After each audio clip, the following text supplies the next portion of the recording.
You're listening to Tarazi Tuesdays with the Bible as Literature.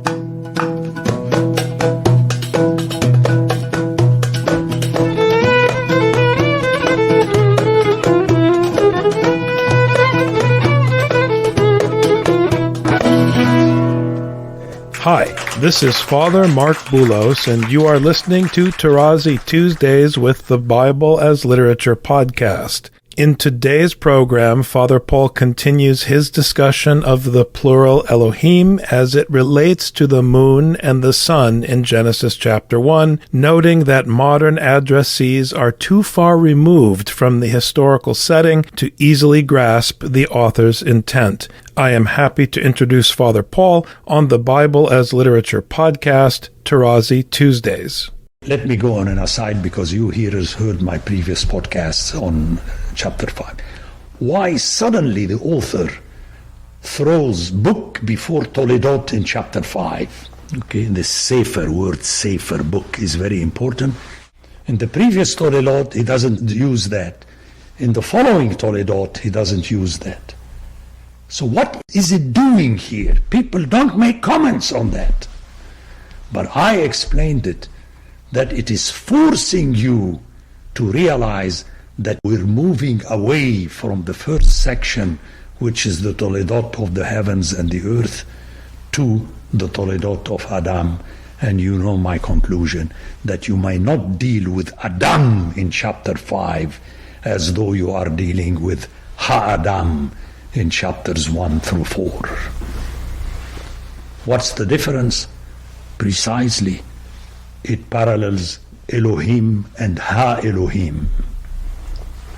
You see how in this approach of mine, the range of what I'm saying, it's not only on here and there. You have Adam and Ha-Adam, and you have Elohim and Ha-Elohim. So to come back to the book, that it is thrown there out of the blue, and then it doesn't appear until way later, it makes it, in my estimation, functionally as powerful as Biqa, that appears, and I mentioned that in Genesis 11 and disappears, and book appears in chapter 5, and then it disappears for a long time. There must be something about it. So, once again, I know I'm getting ahead of myself, but just to get the hearers ready to understand where I'm getting at, which is this centrality of chapters 1 through 11, not only imaginatively or theologically, but functionally through the words. And this is my take on Elohim, that make sure when you meet this Elohim, you should not fall under the step of all the others who have his same name in the Bible, Elohim has many. It is fantastic. Okay?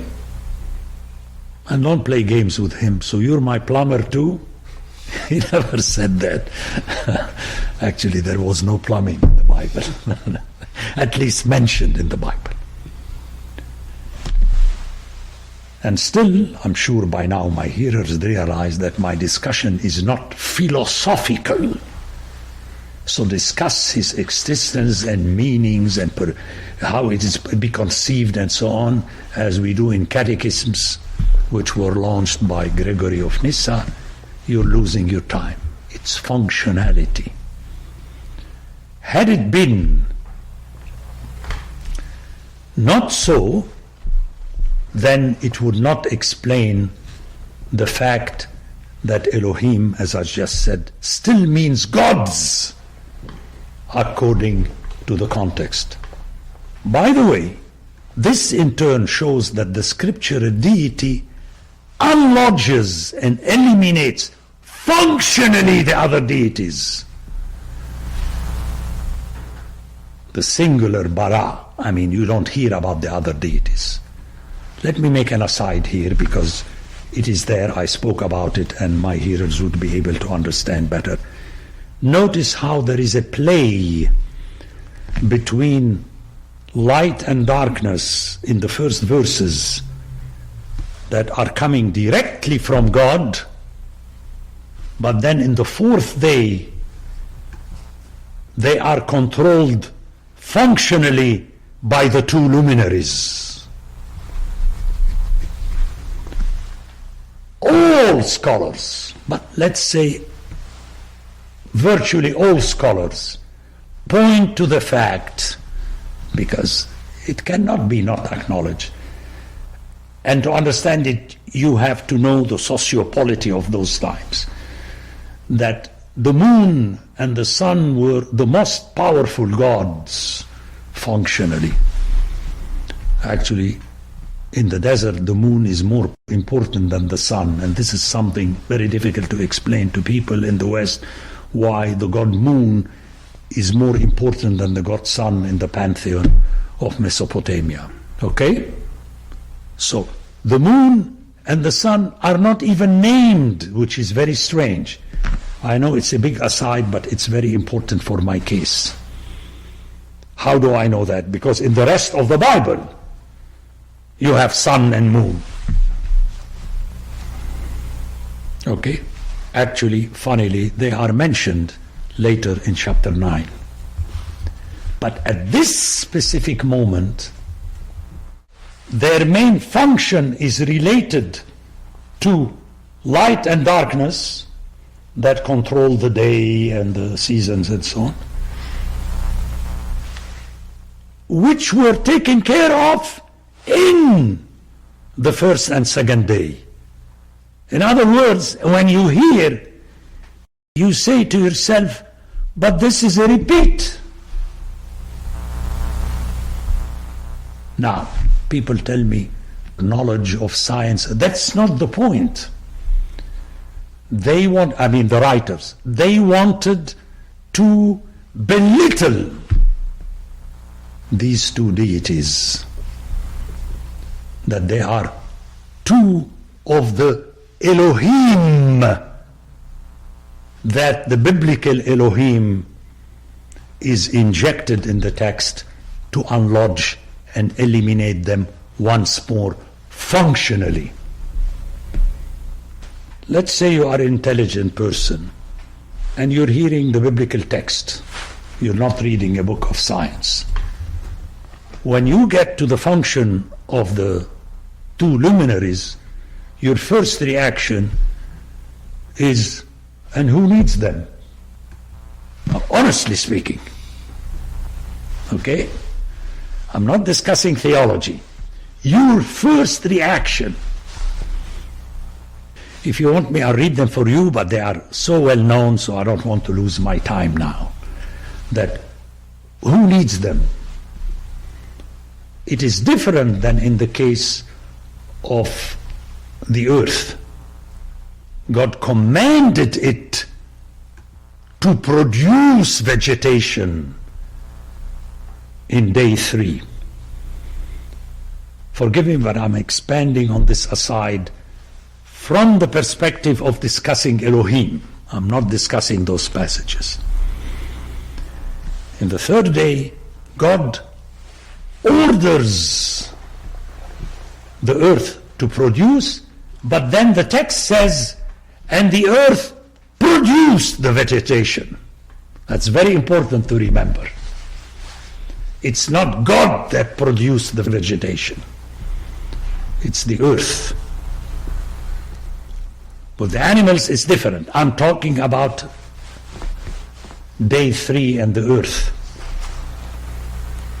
Okay? This is the famous Mother Earth that produces.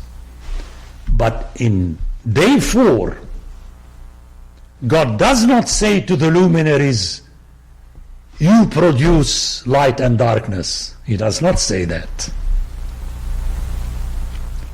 They are already defined before.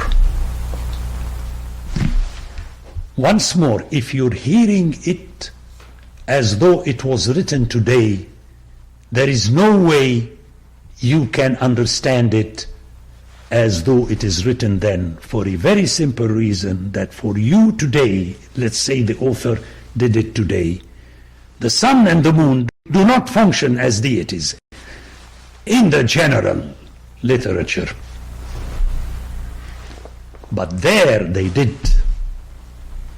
And hence I go back to this Elohim that was intentional, the choice of Elohim, that in Hebrew, which defies translation, we have a differentiation between Elohim and Ha-Elohim, referring to the same and one scriptural God, is unacceptable to our minds.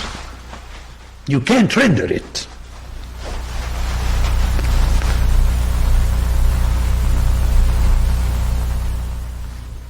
Take the Septuagint. People say, well, in Greek you can differentiate between otheos and theos. I know that. But I want you to listen to me, hearers, not to say you know Greek. You have to explain to me, if Ha-Elohim is technically otheos and Elohim is theos, why did Septuagint say en archi episen otheos? There you go. That the translators, which for me are the original authors, but even if they are not, they did not differentiate. And now, when you have one sentence about Enoch, where the first one is Ha-Elohim and the other one is Elohim, obviously you're not talking about two different people. But still, sound-wise, there is a cunning there, which you have to solve, and when we'll get there, I'll try to solve it for you. I didn't touch it in my first podcast because we needed to move it, but very important. I touched on it in my discussion of the beginning of chapter 6, meaning that I've been always aware of that, but, to unload everything at one time. Anyway, I'm hoping that my listeners are hearing me. That's why I keep calling them hearers. It's a challenge. Okay? Hence, the difficulty in translating Elohim as gods or as the God in Genesis 3:5. That famous text where the serpent tells Eve he doesn't want you to know the good and the evil and become, I'm reading the Hebrew, Elohim, as, now, translation-wise, let's say you are in a class of Hebrew, Richard. Obviously, there is a big debate whether translated as gods or as God, and that's precisely my point.